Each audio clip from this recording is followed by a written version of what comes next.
नमस्कार विद्यार्थी मित्रांनो. चला तर कान्हा एज्युकेशन मध्ये आपले सर्वांचे स्वागत आहे. तर आज आपण बेसिक इलेक्ट्रिकल आणि इलेक्ट्रॉनिक्स हा जो सब्जेक्ट असेल याच्या इंट्रोडक्शन बद्दल आपण थोडी डिस्कस करूया. त्याच्यामध्ये आपल्याला नेमकं काय काय डिस्कस करायचे, पॉइंट टू पॉइंट एक एक पॉइंट आपण चॅप्टर वाईज आज डिस्कस करणार आहोत. तर बघा, प्रत्येक पॉइंट जो असेल त्या प्रत्येक पॉइंटला आपण थोडं एक्सपांड करून बघूया. नेमकं याच्यामध्ये ऍक्च्युअल मध्ये आपल्याला काय बघायचंय किंवा याला थोडं इंटरेस्टिंग आपल्याला कसं करता येईल या सगळ्या गोष्टी आज आपण डिस्कस करूया. चला तर बघू. त्याच्यामध्ये आपण एक युनिट वाईज थोडंफार डिस्ट्रीब्युशन केलं जेणेकरून तुम्हाला थोडं लक्षात येईल. बघा, त्याच्यामध्ये सगळ्यात पहिला फर्स्ट युनिट असेल, आपण त्याला म्हटलं इलेक्ट्रिकल सर्किट. आता या इलेक्ट्रिकल सर्किट मध्ये नेमकं आपल्याला काय काय डिस्कस करायचं आपण एक एक पॉईंट डिस्कस करूया. त्यानंतर सेकंड टॉपिक असेल आपला इलेक्ट्रिकल मशीन. ओके, आता इलेक्ट्रिकल मशीन नेमकं काय असतं, त्याच्यामध्ये तुम्हाला काय काय शिकायचं या सगळ्या गोष्टी आपण याच्यामध्ये डिस्कस करूया. अजून महत्वाची गोष्ट त्याच्यामध्ये नेक्स्ट असेल rectifiers and power supply. Okay, त्याच्यानंतर नेक्स्ट असेल बीजेटी आणि अँप्लिफायर, याची सुद्धा आपण एक पॉईंट डिस्कस करू. आणि लास्टला असेल तुमचा मेजरमेंट अँड इन्स्ट्रुमेंट. ओके, चला तर एक एक पॉईंट आपण किंवा एक एक युनिट आपण व्यवस्थित त्याला डिस्कस करूया. बघा, त्याच्यामध्ये सगळ्यात फर्स्ट जो असेल त्याला म्हटलं आपण इलेक्ट्रिकल सर्किट. बरोबर आहे. आता या इलेक्ट्रिकल सर्किट जो असेल याच्यामध्ये सगळ्यात फर्स्ट जो असेल बेसिक स्टार्टिंग जे असेल आपल्याला करायची आहे बघा डीसी सर्किट पासून. कशापासून करायची रे? डीसी सर्किट पासून. बरोबर. याच्यामध्ये बघा इलेक्ट्रिकल सर्किट म्हटल्यावर आपल्याला माहिती आहे की आपल्याला दोन सप्लाय मिळत असतात. एक म्हणजे एसी सप्लाय, दुसरा म्हणजे काय असेल डीसी सप्लाय. बरोबर आहे. तर त्याच्यामध्ये आपण डीसी सप्लायवर जे काही सर्किट असेल ते सेपरेटली आपण डिस्कस करूया आणि एसीचे जे असेल ते आपण सेपरेटली डिस्कस करणार आहोत. त्याच्यामध्ये बघा तुम्हाला सगळ्यात पहिला जो असेल कंडक्टर असेल, रजिस्टर असेल, इंडक्टर असेल, कॅपॅसिटर असेल. बरोबर आहे. हे एक एक पॉईंट आपण डिटेलमध्ये डिस्कस करणार आहे. कंडक्टर म्हणजे नेमकं काय होतं. बरोबर आहे. हा कंडक्टर जो असेल तो त्याचे आणखी एक्झाम्पल काय काय, ऍप्लिकेशन काय काय, सगळं याला कंडक्टरच का म्हटलं गेलं. बरोबर आहे. याचा अपोजिटला जसं इन्सुलेटर आहे याच्यामध्ये काय फरक आहे, या सगळ्या गोष्टी एक एक आपण डिस्कस करणार आहे. बघा, जसं की तुम्ही आपल्या चॅनलवर अजून एक तुम्हाला व्हिडिओ रामू, श्यामू आणि लालूचा. बरोबर आहे. त्या 3D चा व्हिडिओ तुम्ही बघितलं तर तुम्हाला तीन गोष्टी लक्षात येईल, रजिस्टर, इंडक्टर आणि कॅपॅसिटर. तर तुम्हाला एकही डाऊट राहणार नाही, त्याच्यामधून तुम्हाला एकदम क्लिअरिटी येईल. तर तुम्ही आवर्जून बघा रामू, श्यामू आणि लालू या 3D चा पार्ट 1 जो असेल तो लेक्चर तुम्ही 100% बघा, तुम्हाला त्याच्यातून याची क्लिअरिटी येईल. तसं याच्यामध्ये सुद्धा आपण डिस्कस करणार आहोत. अजून बघा ओहम्स लॉ. हा ओहम्स लॉ जो असेल त्याची स्टेटमेंट काय असेल किंवा त्याच्यामध्ये आणखी डिटेलमध्ये आपल्याला जाऊन शिकायचे की त्याच्या काही कंडिशन्स असेल, काही टर्म्स असेल. बरोबर आहे. की ओहम्स लॉ कधी फॉलो करायचा आहे, ओहम्स लॉ कधी फॉलो नाही करायचा आहे. बरोबर आहे. या सगळ्या गोष्टी आपण याच्यामध्ये डिस्कस करूया. अजून महत्वाचा आहे किर्चॉफ्स लॉ. किर्चॉफ्स हा जो असेल याचे दोन लॉ असतात, एक म्हणजे केसीएल आणि दुसरा जो असतो कोणता असतो केव्हीएल. केसीएल काय असेल, केव्हीएल काय असेल, याचे स्टेटमेंट काय असतील आणि या स्टेटमेंट शॉर्टकट मध्ये आपल्याला कशा लक्षात ठेवता येईल आणि लॉंग टर्म साठी कशा लक्षात ठेवता येईल हे सुद्धा आपण डिस्कस करणार आहोत. बरोबर आहे. त्याच्यानंतर इंडिपेंडंट अँड डिपेंडंट सोर्स म्हणजे नेमकं काय, इंडिपेंडंट शब्दाचा अर्थ काय होतो, डिपेंडंट या शब्दाचा अर्थ काय होतो, हे सुद्धा आपण डिस्कस करणार आहोत. बरोबर आहे. डिपेंडंट सोर्स, इंडिपेंडंट सोर्स दोघांमध्ये फरक काय, याला डिपेंडंट का म्हटलं गेलं, याला इंडिपेंडंट का म्हटलं गेलं. बरोबर आहे. अजून आपल्याला त्याच्यामध्ये हे सोर्सेस जे असतील त्याला आपल्याला रिप्लेस करावं लागतं. बरोबर आहे. तर ते रिप्लेस करण्यासाठी कुठल्या कंडिशन आहेत या सगळ्या आपण डिटेलमध्ये डिस्कस करूया. आणि अजून त्याच्यातलंच एक इम्पॉर्टंट पॉईंट म्हणजे काय, जर तुम्हाला हे सगळ्या गोष्टी जर डिटेलमध्ये आल्या किंवा एकदम व्यवस्थित त्याला समजल्या, तुम्हाला त्याचे काही न्यूमेरिकल्स आहेत, ते न्यूमेरिकल जे असेल जसं केसीएल केव्हीएल चे नोडल अनालिसिस असेल, मेश अनालिसिस असेल, हे न्यूमेरिकल आपल्याला डिस्कस करायचे आहे. अजून त्याच्यामध्ये एक महत्वाचं आहे बघा, इलेक्ट्रिकल सिस्टम मध्ये ज्यावेळेस आपण कनेक्शन करतो त्यावेळेस तुम्हाला दोन प्रकारे कनेक्शन मिळतात, एक म्हणजे स्टार आणि दुसरा जो असेल काय असेल डेल्टा. बरोबर आहे. तर स्टार आणि डेल्टा जो असेल याचं ट्रान्सफॉर्मेशन कसं करतो हे आपण डिटेलमध्ये बघूया. स्टार असेल त्याचं डेल्टा मध्ये कसं करायचं आणि डेल्टा असेल तर त्याचं स्टार मध्ये कसं करायचं, आणि सगळ्या गोष्टी ज्या असेल आपण डिटेल विथ शॉर्ट ट्रिक्स बघूया, म्हणजे तुम्हाला लॉंग टर्म साठी पण कसं लक्षात ठेवता येईल ते 100% हे आपण व्यवस्थित अनालिसिस करून डिस्कस करूया. ओके. त्याच्यानंतर आता तुम्हाला एसी सप्लाय आणि डीसी सप्लायचा थोडाफार डिफरन्स माहित असेल. बरोबर आहे. तर एसी सप्लायची वेव्हफॉर्म माहित असेल, डीसी सप्लायची वेव्हफॉर्म माहित असेल, तर ते एसी सप्लायच्या वेव्हफॉर्मला आपण डिटेलमध्ये अनालिसिस करणार आहे. आणि त्याला ज्यावेळेस आपण डिटेलमध्ये अनालिसिस करू त्यावेळेस आपल्याला काही पॅरामीटर डिस्कस करायचे आहेत. बरोबर आहे. तर ते कुठले पॅरामीटर असतील सर, तर त्याच्यामध्ये बघा त्याच्यामध्ये वेव्हफॉर्म म्हणजे काय असेल, त्याची डेफिनेशन असेल, ऍव्हरेज व्हॅल्यू नेमकं काय असतं, आरएमएस व्हॅल्यू नेमकं काय असतं, हे आरएमएस व्हॅल्यूला असं का म्हटलं गेलं. बरोबर आहे. रूट मीन स्क्वेअर व्हॅल्यू का म्हटलं गेलं, इन्स्टंटेनियस पॉवर नेमकं काय असतं. अजून महत्वाची गोष्ट, आपल्याला इलेक्ट्रिकल मध्ये 3 पॉवर मिळत असतात. कुठल्या कुठल्या, ऍक्टिव्ह पॉवर, रिएक्टिव्ह पॉवर आणि अपॅरंट पॉवर. बरोबर आहे. ह्या active power, reactive power, apparent power बद्दल जर तुम्हाला थोडंफार माहिती इन्फॉर्मेशन पाहिजे असेल तर तुम्ही पॉवर फॅक्टरचा आपला एक व्हिडिओ आहे आपल्या चॅनलवर, तुम्ही बघू शकता, त्याच्यातून तुम्हाला बऱ्यापैकी क्लिअरिटी येईल. ओके. पॉवर फॅक्टर काय असतं हे सुद्धा मी तुम्हाला डिटेलमध्ये सांगितलेलं आहे. तुमचा एकही डाऊट त्याच्यामध्ये राहणार नाहीये. लक्षात आलं? ओके. आणि त्याच्या रिलेटेड जे काही सिंपल न्यूमरिकल असतील आपण ते डिस्कस करूया.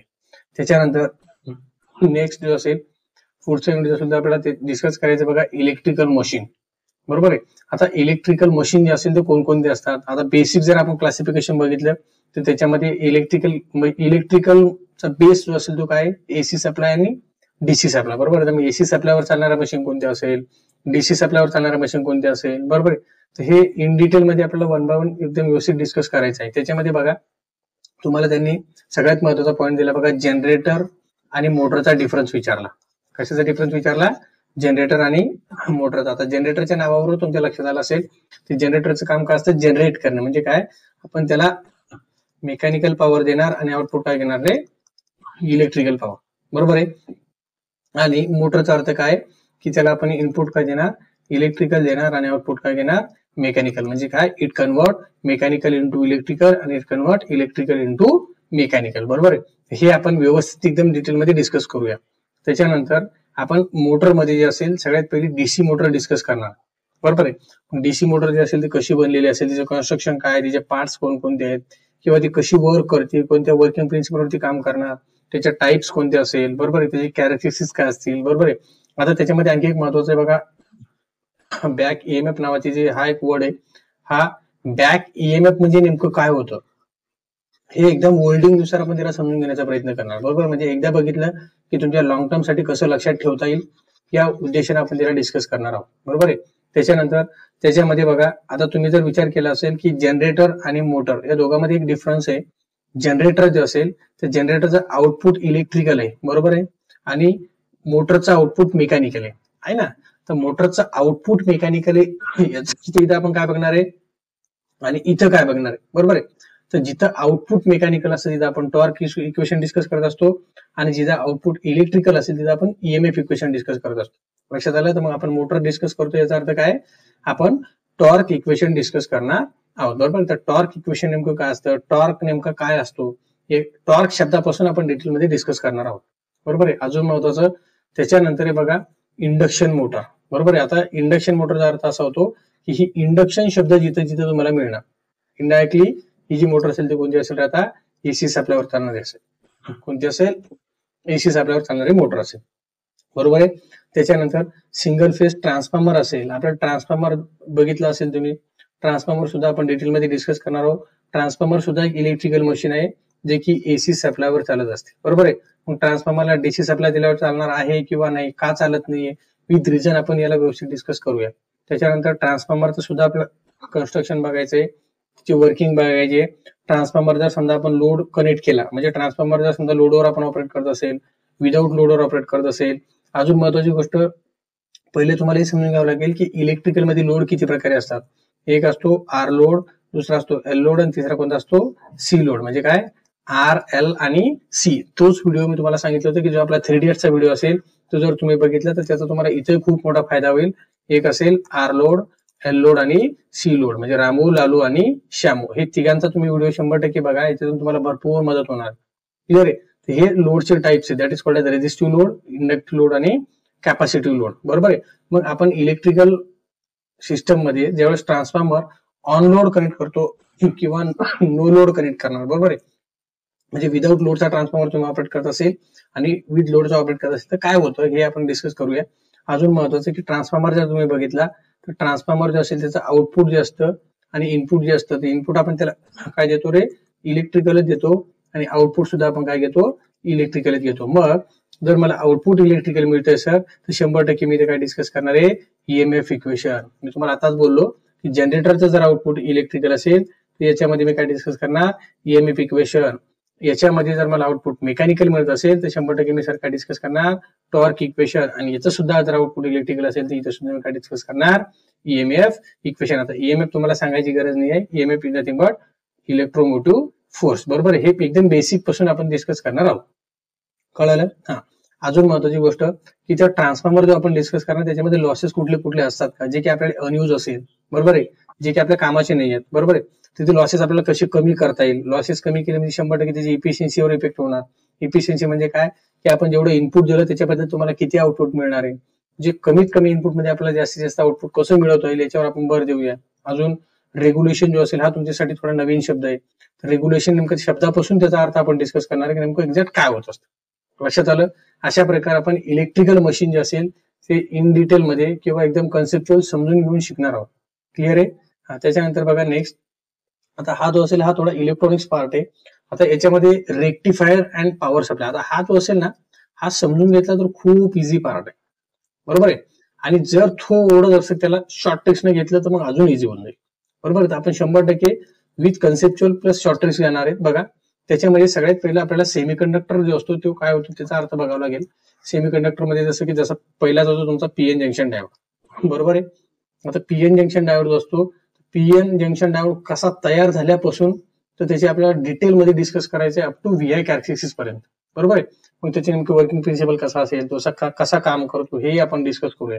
हे ऑलरेडी आपलं फिजिक्स मध्ये ऑलरेडी झालंय तरी पण आपण याच्यामध्ये डिस्कस करणार आहोत, बरोबर आहे. बघा अजून पीएन जंक्शन डायोड झाल्यानंतर आपल्याला बघायचंय बघा डीसी पॉवर सप्लाय नेमका काय असतो, बरोबर. म्हणजे डीसी पॉवर सप्लाय आपण कसा तयार करतो किंवा कसा कन्वर्ट करू शकतो, तर डीसी पॉवर सप्लायचा ब्लॉक डायग्राम सुद्धा आपण डिटेलमध्ये डिस्कस करूया. म्हणजे माझ्याकडे जर एसी सप्लाय अवेलेबल असेल तर मी डीसी मध्ये कसं कन्व्हर्जन करू शकतो, कशाच्या सहाय्याने करू शकतो, त्याची ब्लॉक डायग्राम आपण एक एक ब्लॉक व्यवस्थित समजून घेऊया. त्याच्यानंतर आपल्याकडे डीसी सप्लाय अवेलेबल झाला तर आपल्याकडे एक डिव्हाइस असा आहे जो एसी सप्लाय जो असेल ते त्याचं पल्सेटिंग डीसी मध्ये किंवा डीसी मध्ये कन्व्हर्जन करतो, that is called as rectifier. तो आपल्याला डिस्कस करायचा आहे, बरोबर आहे. म्हणजे माझ्याकडे एसी सप्लाय अवेलेबल आहे, एसी सप्लाय यूज करून मी डीसी सप्लाय बनवतोय, पण हा बनवताना मला ज्याची गरज पडेल that is called as rectifier. तोच रेक्टिफायर आपल्याला व्यवस्थित डिस्कस करायचा. जसं की तुम्ही मोबाईलचे चार्जर बघितलं असेल, बरोबर आहे. आता मोबाईलच्या चार्जरला तुम्ही इनपुट सप्लाय एसी देता, बरोबर आहे. नंतर तुमच्या मोबाईलला ज्यावेळेस तुम्ही कनेक्ट करता त्यावेळेस कोणता सप्लाय असतो रे, डीसी सप्लाय, बरोबर आहे ना. मग तुमच्या बोर्डातून आलेला एसी सप्लाय तुमच्या मोबाईलच्या चार्जिंग होताना डीसी होतोय, मग याचा अर्थ त्या चार्जरमध्ये काहीतरी असेल, it is nothing but rectifier. आता ते रेक्टिफायर कोणतं असतं, ते रेक्टिफायरचे टाइप्स कोणते असेल, बरोबर आहे. आणि हे रेक्टिफायर मी बनवताना कसा बनवला, जसं की मी म्हणू शकतो हाफ वेव्ह रेक्टिफायर असेल, फुल वेव्ह रेक्टिफायर असेल. हाफ वेव्ह रेक्टिफायर, फुल वेव्ह रेक्टिफायर नेमकं काय असतं, हाफ म्हणजे त्याच्यामध्ये किती डायोड असेल, फुल म्हणजे त्याच्यामध्ये किती डायोड असेल, बरोबर आहे. फुल मध्ये पण असतो एक सेंटर टाईप असेल किंवा ब्रिज टाईप असेल, तर फुल सेंटर टाईप मध्ये किती डायोड असतात, बरोबर आहे. ब्रिज मध्ये किती डायोड असतात. अजून महत्वाची गोष्ट की याच्यापैकी सगळे जेवढे की आपण टाइप्स बघितले हाफ वेव्ह, फुल वेव्ह, याच्यापैकी बेस्ट कोणता आहे, बरोबर आहे. म्हणजे ऍक्च्युअल मध्ये आपल्या लाईफ मध्ये त्याचा यूज सुद्धा आहे. आता जसं की तुम्ही चार्जर म्हटले, आपण म्हणतो ना की एखाद्या वेळेस आपण चायनाचा चार्जर घेऊन आलो, मेड इन चायना असेल, मेड इन इंडिया असेल, बरोबर आहे.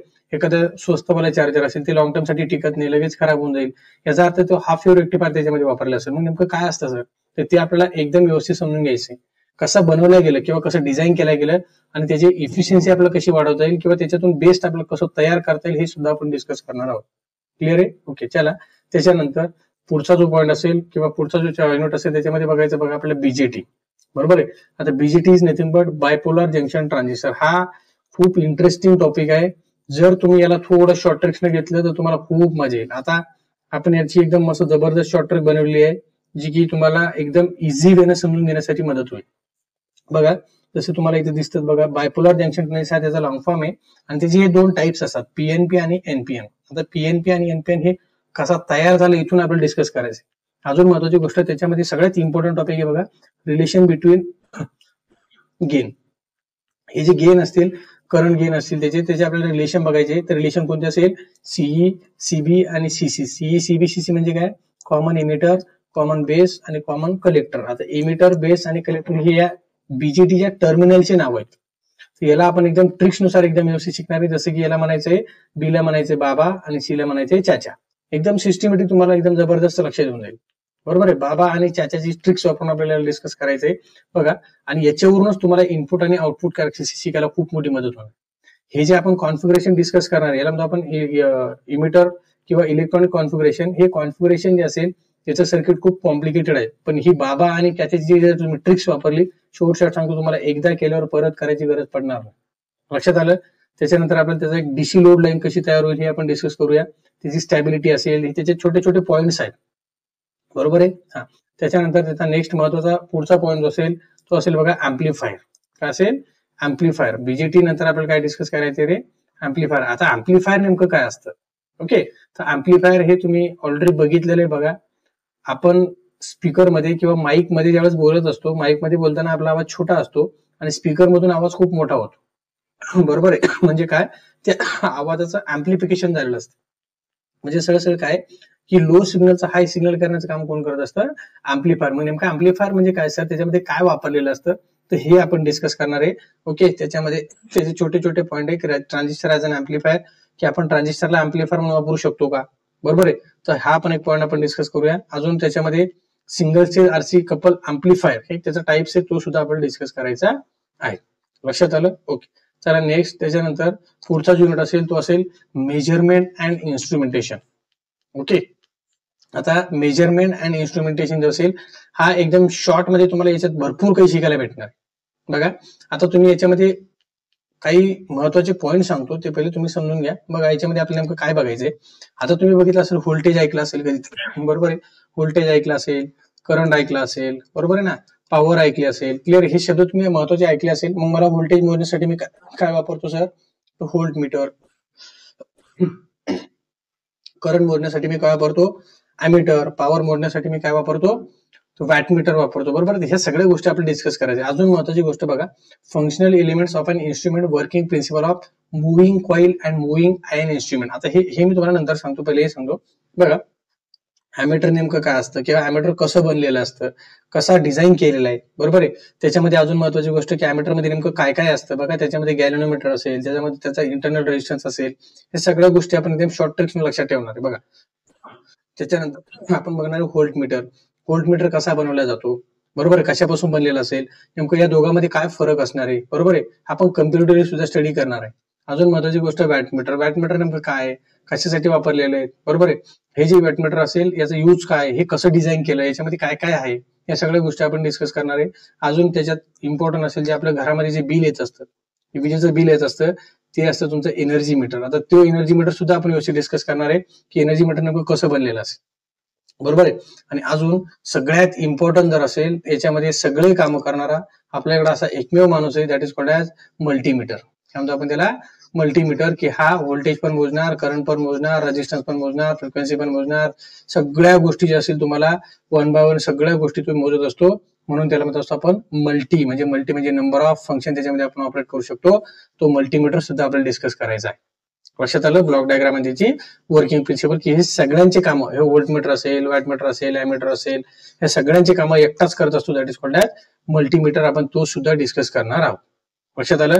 आणि त्याच्यानंतर सगळ्यात इम्पॉर्टंट तुम्हाला खाली आहे बघा, function generator and digital storage oscilloscope. बरोबर, याला म्हणतो आपण डीएसओ. एक डीएसओ आणि दुसरा असतो बघा सीआरओ, कॅथोड रे ऑसिलेटर. बरोबर आहे, तुम्ही सिनेमामध्ये बघितलं असेल, सिनेमामध्ये तुम्ही बऱ्याच वेळेस अशी वेव्हफॉर्म अशी त्यांना खालीवर दिसत असते बघा.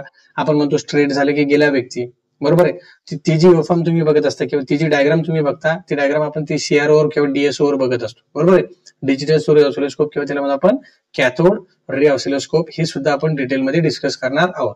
आणि अजून त्याला जे इनपुट कनेक्शन असतं आपण त्याला म्हणतो फंक्शन जनरेटर. याचं नेमकं काम काय असतं हे सुद्धा आपण व्यवस्थित डिस्कस करणार आहोत. ओके, अपेक्षा करतो की आपल्याला exact basic electrical and electronics हा जो सब्जेक्ट असेल की याच्यामध्ये ओव्हरव्ह्यू नेमकं आपल्याला काय डिस्कस करायचं हे तुमच्या लक्षात आलं असेल. बरोबर आहे, हा, तर एक एक पॉईंट आपण वन बाय वन सगळे व्यवस्थित डिस्कस करणार आहोत. अपेक्षा करतो की जेवढे पॉईंट मी ओव्हरली तुम्हाला डिस्कस केले किंवा ओव्हरली तुम्हाला सांगितले हे सगळ्यांना समजले असतील. बरोबर आहे, ह्याच्यानंतर आपण प्रत्येक पॉईंट हा वन बाय वन डिटेलमध्ये डिस्कस करूया आणि लवकरच भेटूया पुढच्या व्हिडिओमध्ये. चला, तर आज आपण इथे थांबून जाऊया. ठीक आहे, थँक्यू.